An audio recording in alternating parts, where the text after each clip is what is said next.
ایک مرتبہ حضرت سید عمر رضی اللہ عنہ کے عہد خلافت میں ایک لڑکے کو زنا کے جرم میں سزا دینے کے لیے لے جایا جا رہا تھا۔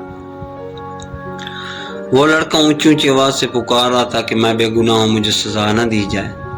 حضرت علی کا وہاں سے گزر ہوا تو حضرت علی رضی اللہ عنہ نے اس لڑکے کی پکار سن کر سرکاری اہلکاروں کو روکنے کا حکم فرمایا اور لڑکے سے پوچھا کیا معاملہ ہے۔ لڑکے نے حضرت علی رضی اللہ عنہ سے کہا کہ جناب، جس جرم نسبت میری طرف کی جا رہی ہے وہ میں نے نہیں کیا، دعویٰ کرنے والی میری ماں ہے۔ حضرت علی نے فرمایا اس کی سزا کو روک دیا جائے، میں اس کیس کو دوبارہ سن لوں، اگر یہ لڑکا گناہ گار ہوا تو تب سزا دینا۔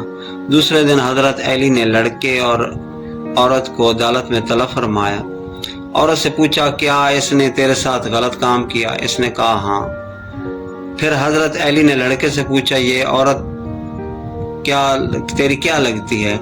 تو اس نے جواب دیا کہ یہ میری ماں ہے۔ عورت نے اسے بیٹا ماننے سے انکار کر دیا۔ فیصلہ سننے کے لیے لوگوں کو بہت زیادہ ہجوم جمع تھا۔ حضرت علی نے فرمایا تو اچھا پھر اے عورت، میں اس لڑکے کا تیرے ساتھ اتنے حق مہر کے بدلے نکاح کرتا ہوں۔ تو عورت چیخ اٹھی کہ اے علی، کیا کسی بیٹے کا ماں کے ساتھ نکاح ہو سکتا ہے؟ حضرت علی نے استفسار فرمایا کہ کیا مطلب؟ تو اس عورت نے جواب دیا کہ اے علی، یہ لڑکا تو واقعی میرا بیٹا ہے۔ اس پر حضرت سیدنا علی نے فرمایا کہ کیا کوئی بیٹا اپنی ماں کے ساتھ بدکاری کر سکتا ہے؟ عورت نے کہا کہ نہیں۔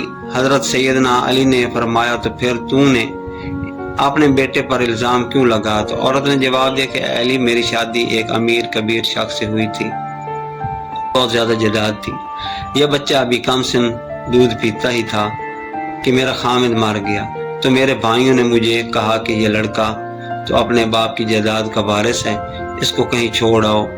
میں اسے کہیں آبادی میں چھوڑ آئی، ساری جائیداد میری اور میرے بھائیوں کی ہو گئی۔ یہ لڑکا بڑا ہوا تو ماں کی محبت نے اس کے دل میں انگڑائی لی، یہ ماں کو تلاش کرتا کرتا میرے تک پہنچ گیا۔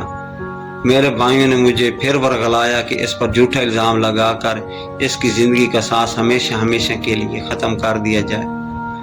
تو میں نے اپنے ہی بیٹے پر الزام اپنے بھائیوں کی باتوں میں آ کر لگا دیا۔ حقیقت یہ ہے کہ یہ میرا بیٹا ہے اور بالکل بے گناہ ہے۔ جب اس قضیے کا علم امیر المومنین خلیفۃ المسلمین خلیفہ دوم سیدنا عمر ابن خطاب کو ہوا تو آپ رضی اللہ عنہ نے فرمایا کہ اگر آج علی نہ ہوتے تو عمر ہلاک ہو جاتا۔